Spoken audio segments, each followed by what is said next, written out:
इससे पिछली क्लास में हमने पढ़ा था कि पॉलिटी क्या होती है। आखिर पॉलिटी है क्या, उसकी परिभाषा वगैरह और उसके आधार के वगैरह के बारे में हमने देखा था। और हमने ये भी जाना था कि पॉलिटी को समझने के लिए क्या करना पड़ेगा, हमें संविधान को समझना पड़ेगा। क्यों? क्योंकि पॉलिटी का यानी कि राज्य व्यवस्था का जो आधार होता है वो होता है संविधान। तो आज हम संविधान के बारे में ही पढ़ेंगे। जैसे कि संविधान आखिर है क्या। संविधान एक तरीके से देखा जाए एक नियमों की किताब होती है। जैसे कि उसमें क्या क्या लिखा होता है, जिसके अनुसार क्या होता है, किसी देश की सरकार चलती है संविधान। जैसे कि देश में कौन शासन करेगा, शासन कैसे चलेगा और नागरिकों के अधिकारों कर्तव्य क्या होंगे, इसी चीज़ में वो सारी चीज़ें उस किताब में लिखी होती है। इसी भाषा में आसान भाषा में देखें तो संविधान को क्या कह सकते हैं, देश चलाने की किताब कह सकते हैं। जिस तरह स्कूल में नियम होते हैं कि कौन सा काम कैसे करना है, वैसे ही संविधान देश के नियमों के लिए नियम लिखे होते हैं कि सरकार, नेता, न्यायालय सब कैसे काम करेंगे। एक तरीके से देखा जाए, जैसे कि यहाँ पर लिखा हुआ है, संविधान वह नियमों की एक किताब है जिसके अनुसार देश चलता है। संविधान किसी भी देश का एक सर्वोच्च कानून होता है। क्यों? क्योंकि उसी के अकॉर्डिंग देश की सरकारें चुनी जाती हैं, उसी के अकॉर्डिंग देश चलता है, देश में शासन होता है कि शासन कैसे चलेगा। अब जैसे कि देखा जाए, यह देश की एक शासन की व्यवस्था होती है। साफ तौर पे देखा जा सकता है कि संविधान में जब नियम लिखे हुए हैं कि सरकार कैसे चलेगी, तो ये देश के शासन की एक व्यवस्था ही हुई। अब जैसे कि नागरिकों के अधिकार क्या हैं और सरकार के कार्य करने के तरीके क्या क्या हैं, इन सब चीज़ों को किस में डिफ़ाइन किया गया है, संविधान में। यानी कि एक किताब में डिफ़ाइन किया गया है इन तीन चीज़ों को, जिसको क्या कहते हैं, आमतौर पर एक शब्द से निरूपित कर सकते हैं, उसको कहते हैं संविधान। अब संविधान को समझने के लिए हम मुख्य रूप से हमें तीन चीज़ों को बहुत समझना बहुत ज़्यादा ज़रूरी है। सबसे पहले तो संविधान की हिस्ट्री, मतलब किसी भी देश का संविधान क्यों बना, कैसे बना, आखिर क्या क्या ज़रूरतें रहीं, किस तरीके से बनाया गया और कैसे बनाया गया, ये भी नंबर एक। तो ये संविधान की हिस्ट्री, मतलब हिस्टोरिकल बैकग्राउंड क्या रहा उसका। और दूसरा ये कि संविधान कब बना, कैसे बना, और फिर उसके बाद संविधान की संरचना जो बहुत ही ज़्यादा इम्पोर्टेंट है। तो ये सारी चीज़ें हम धीरे धीरे देखेंगे आगे के लेक्चर। भारत का जो संविधान है वो एक दिन में नहीं बना, ये कई सालों के अनुभव, संघर्ष और ब्रिटिश शासन के कानूनों से विकसित हुआ था। अब जैसे कि देखा जाए भारत के संविधान का इतिहास, और भारत का जो संविधान है वो दुनिया का सबसे बड़ा लिखित संविधान है। इसका निर्माण एक लंबे ऐतिहासिक और राजनीतिक विकास पर हुआ, और ये राजनीतिक विकास किस पर डिपेंड करता है, ईस्ट इंडिया कंपनी के शासन पर।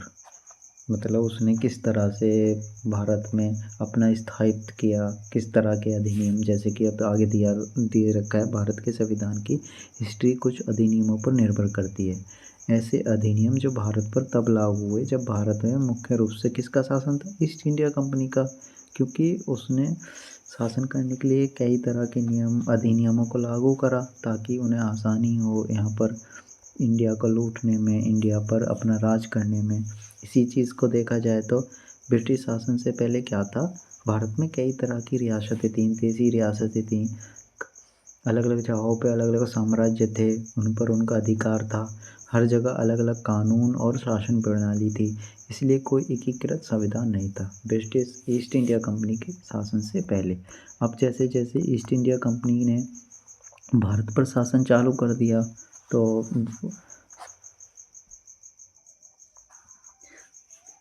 अब धीरे धीरे क्या हुआ, धीरे धीरे उन्होंने भारत के बड़े बड़े हिस्सों पर राजनीतिक नियंत्रण स्थापित कर लिए। शासन चलाने के लिए उन्होंने कई अधिनियम भी बनाए, उनको लागू करा। और ईस्ट इंडिया कंपनी बनी कब थी, 1600 ईस्वी में। तो हम इसको अब आगे ही पढ़ेंगे ईस्ट इंडिया कंपनी के बारे में कि ईस्ट इंडिया कंपनी 1600 सदी में हुआ क्या था कि यूरोप के जो देश थे, जैसे कि पुर्तगाल,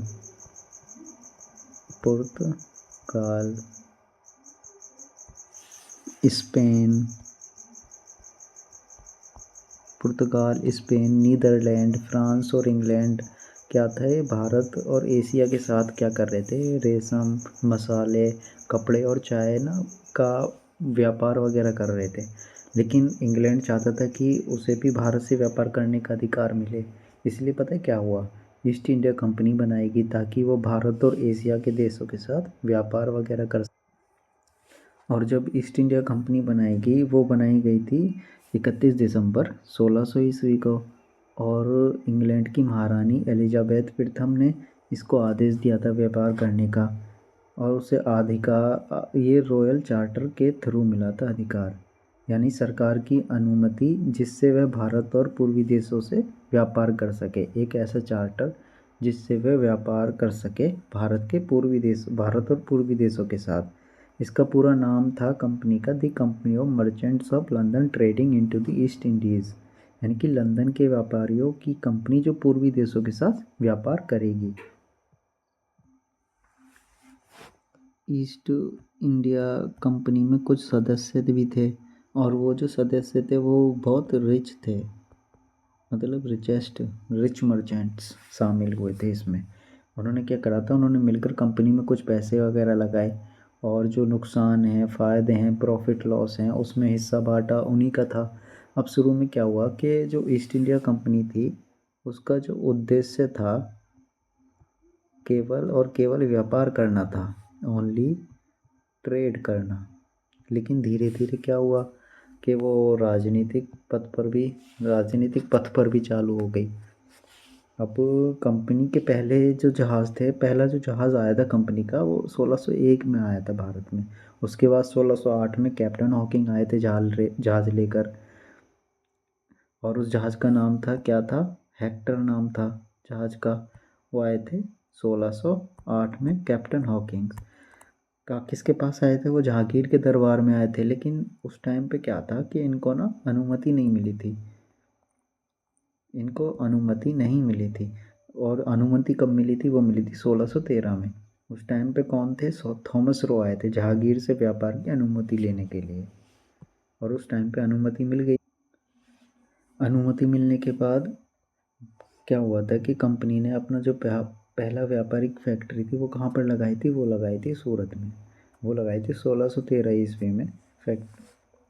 और उसके बाद कहाँ लगाई थी, मद्रास में लगाई थी 1639 में। और फिर लगाई थी बॉम्बे में 1668 में, बॉम्बे में। और पहले लगाई थी मद्रास में, फिर उसके बाद लगाई थी कलकत्ता में, वो लगाई थी 1690 में, वो लगाई थी 1690 में। अब भारत, अब जैसे कि यहाँ पे दे रखा है भारत में कंपनी का शासन, मतलब कैसे शुरुआत हुई। सबसे पहले क्या हुआ था, पहले व्यापारी कैप्टन हॉकिंग 1608 में जहाज हेक्टर लेकर कहाँ आए, सूरत में, जो मैं आपको बता चुका हूँ। फिर उसके बाद क्या हुआ, लेकिन वास्तव में कंपनी को व्यापार करने की अनुमति कब ली, 1613 ईस्वी में, जब उन्हें। और उसके बाद क्या हुआ, अनुमति मिलने के बाद उन्होंने सूरत में पहला व्यापारिक केंद्र भी लगाया। कंपनी को भारत और पूर्वी देशों से व्यापार करने का विशेष अधिकार प्राप्त था, ये भी मैं आपको बता चुका हूँ।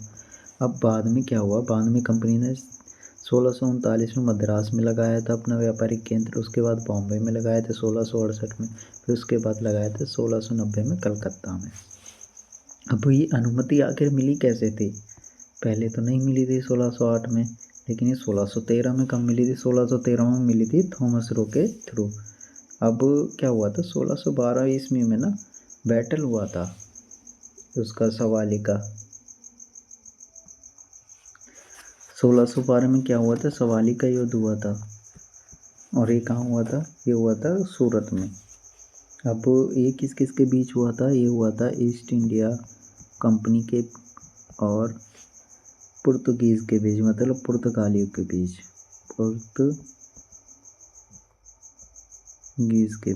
पुर्तगाली के बीच। आखिर पता है क्या हुआ था, जब कैप्टन हॉकिंग्स ने 1608 ईस्वी में जहांगीर से व्यापार की अनुमति मांगी थी, तो पुर्तगालियों ने इसका विरोध किया था, क्योंकि वो पहले से ही भारत के समुद्री व्यापार पर एकाधिकार बनाए हुए थे, वो व्यापार कर रहे थे पहले से ही। और पुर्तगालियों को डर था कि कहीं अंग्रेज़ों के आने से उनके व्यापार में क्या हुआ, कंपटीशन और ज़्यादा बढ़ जाएगा। अब पुर्तगालियों ने क्या करा था, अंग्रेज़ों के जहाज़ पर हमला किया था ताकि वो भारत से व्यापार न कर सकें। इसके जवाब में क्या हुआ था कि कैप्टन जो थे थॉमस बेस्ट ने पुर्तगाली से युद्ध किया था 1612 ईस्वी में। इसी को कहते हैं बैटल ऑफ सेवाली। अब ये युद्ध हुआ था समुद्र के तट पर। थॉमस बेस्ट के पास सिर्फ कुछ ही जहाज़ थे, लेकिन उसने बहुत बड़ी पुर्तगाली सेनाओं को हराया था।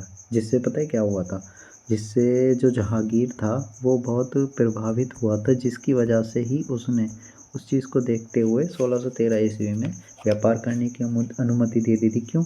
क्योंकि सवाली के युद्ध में विजय हुई थी अंग्रेज़ों की, और इसी उनकी सैन्य शक्ति को देखकर सूरत में फैक्ट्री लगाने की अनुमति दे दी थी जहांगीर ने। यहीं से भारत में अंग्रेज़ों के व्यापार की शुरुआत हो चुकी थी धीरे धीरे।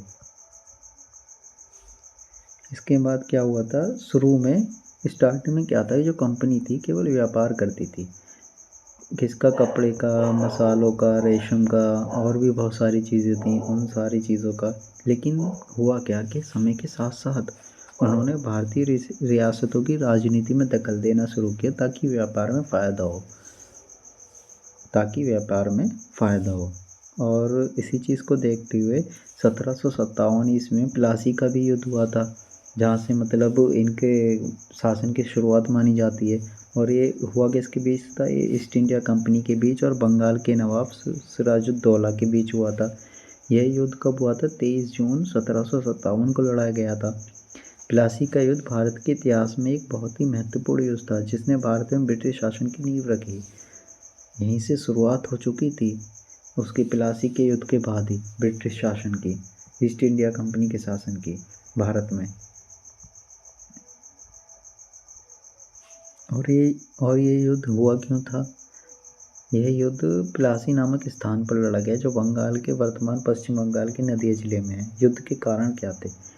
ईस्ट इंडिया जो कंपनी थी उसको व्यापारिक लालच था। कंपनी बंगाल में अपने व्यापार को बढ़ाने के लिए ज़्यादा से ज़्यादा अधिकार करना चाहती थी, क्योंकि जैसे जैसे जितनी ज़्यादा चीज़ों पर अधिकार होगा उसका फ़ायदा उतना ही होगा।